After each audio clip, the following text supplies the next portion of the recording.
Hey y'all, welcome back to the Literary Apothecary. My name is Kate and today I'm here to talk about our weekly reading update, what I've been reading this past week and what I'm looking forward to reading next, what I'm currently reading, all of that good stuff. Not in that order, but bear with me. I'm going to start with a little mini book haul. So this past week I have been at a conference down in San Antonio, Texas. It's our annual CVET Connect conference and it's an amazing time. I learned so much and make a lot of great new connections. On the last day of the conference, they always have these experiential tours where we go out in the city wherever the conference is being held and you get to pick from different kinds of experiences. Well, this year, one of the stops of my experience was a flower winery. That is exactly as it sounds. It's wine made out of flowers. We did a whole tasting of it with snacks and got to talk to the owner and the winemaker, and it was a really great experience. And one of the people on my tour asked the owner who else makes flower wine, and he said no one. And this wine was so good, I ended up bringing home a bottle. This is the jasmine wine, and one of the things that Hugo, the owner, told us about this wine and the difference between flower wine and grape wine, besides what it's made out of, is that flower wine doesn't give you hangovers like grape wine does, and he has tested this with many of his different wines, including the jasmine wine, which he drinks all the time on his own. And B, that the allergies that a lot of people have with grape wine don't correlate to the flower wine. And I can attest to this because I have a slight white wine allergy that I inherited from my mom. And we tested different reds and different whites, and none of them affected me like white wine does with grapes. So I brought home a bottle to share with my mom and John. Hopefully we can have them over for dinner one night. But that's a long story to get to the first book in my book haul. The owner of the flower winery, it's called Florvino, if you're just interested. I will link his website down in the description below. He started off as an author and he had 2 bestsellers, and he wrote a 3rd book that's not a bestseller yet, but he claims it's his best book. He just decided to step away from writing books and didn't market it like he did the other 2 books. So I told him I was going to read it and review it on this channel and hopefully make him another bestseller. I ordered the book, it's on the way, and then as I was drinking a lot of his wine, he gifted me a signed copy of this book. This is called A People's Power. His name is Hugo Bonjon, and he is of French descent, born and raised in Belgium, and then he moved to Canada, and now he's living in Texas and making his wine in Texas, in San Antonio. And so this is a novel based on the true story of David Green, whose description does a much better job of this, telling what this book is about. My father was a good man, despite the murders people know him for. That's what David Green's daughter Tessa tells us, but can a killer have a good heart? This tale is told through the eyes of those who knew the late David Green, murderer to most, inspiring soul, and sustainable farmer to others. David's mother, best friend, wife, sweetheart, and pastor, in addition to a Lakota elder and an FBI agent, will tell you David wanted to change the world for the children. In this story, you will bear witness to a man's torment in choosing between the love or darkness in his heart and the love or darkness in the world. Was David Green a good man? You decide. So it sounds like this is a kind of fictionalized nonfiction, one of those books that blurs the lines between the genres, which are some of my favorites. Hugo is a great guy. I loved talking to him. I wish I could have stayed longer to talk to him. And I can't wait to read this book and see what it's all about. There's a review on the back, or part of a review, that says a story of corporate power and abuse and the strength of the human spirit to rise above it. So I can't wait to read this and review it. And once I get my review up, that's when we'll put the giveaway for the additional book up on this channel. So stay tuned for a review and a giveaway for A People's Power.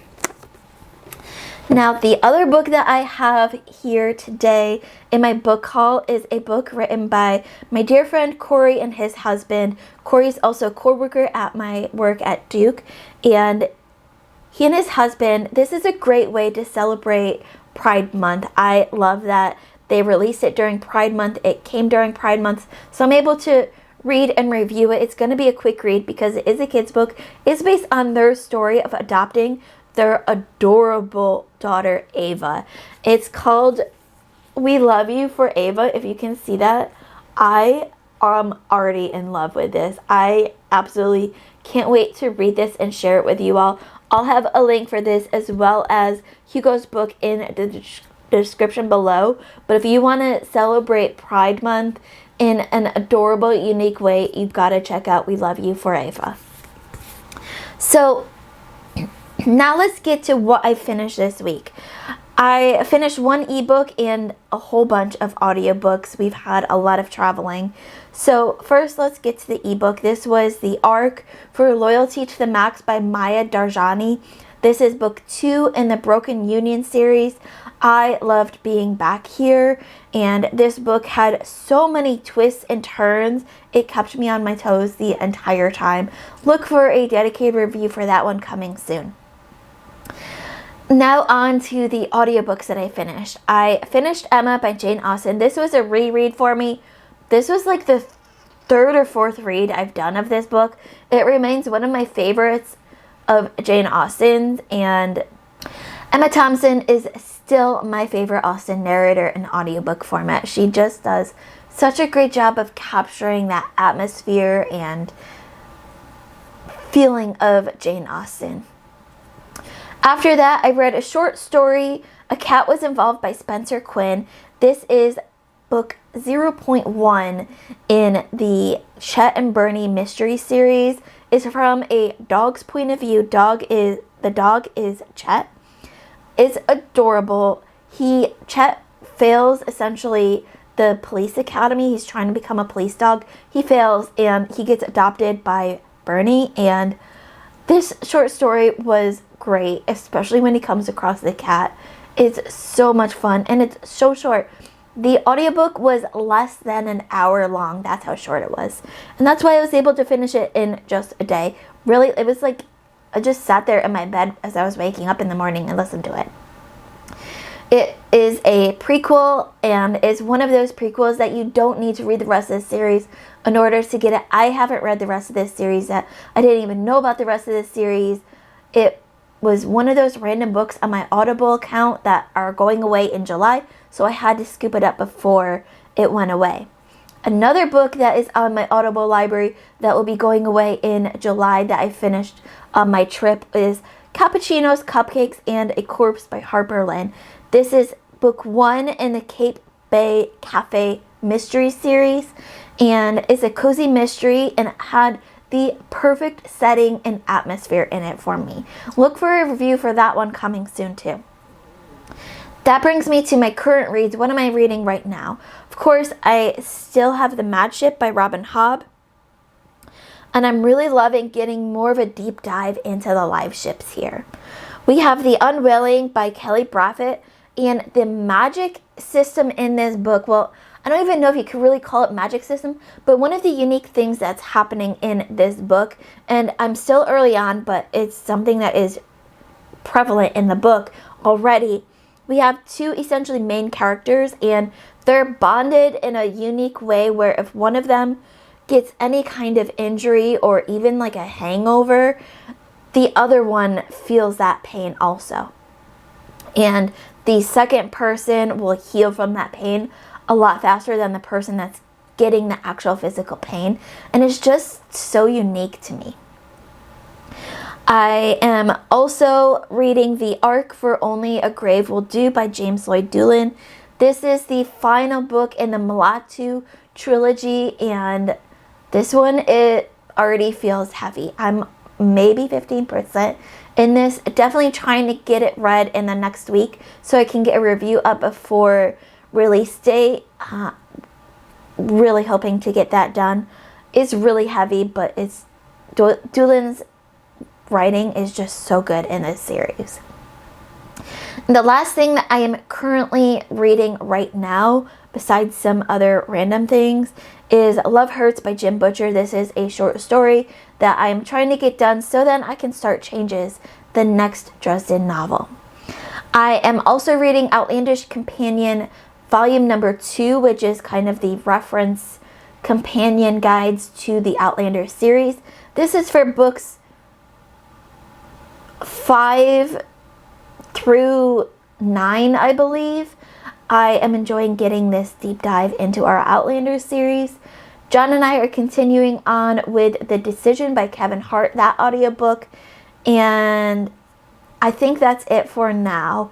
That leaves me with, of course, what I'm going to be reading next, which is not a lot right now that I know of. I have a lot on my plate, but I don't know what order I'm going to be reading them in. I know once I finish Love Hurts, I'm going to jump into the next Dresden novel, as I mentioned, Changes by Jim Butcher. I really want to get and move on that series, so I'm caught up by the time the next book is released. I'll probably start another Austen read. I have I think 2 or 3 more Jane Austen books that I haven't read yet that I want to get in, and then we'll see where it goes from there. I'm not sure what else I'm going to read this next month or how much I'm going to have time to read in this next month.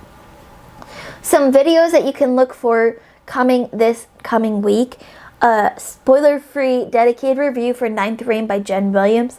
I loved that one so much, so look for that. And also a spoiler-free review for The Curse of the Mysteries by Janny Words, which I also really, really enjoyed.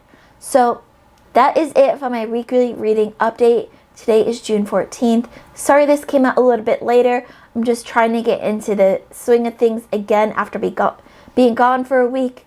But keep reading, and I love you all to the moon and back. Bye.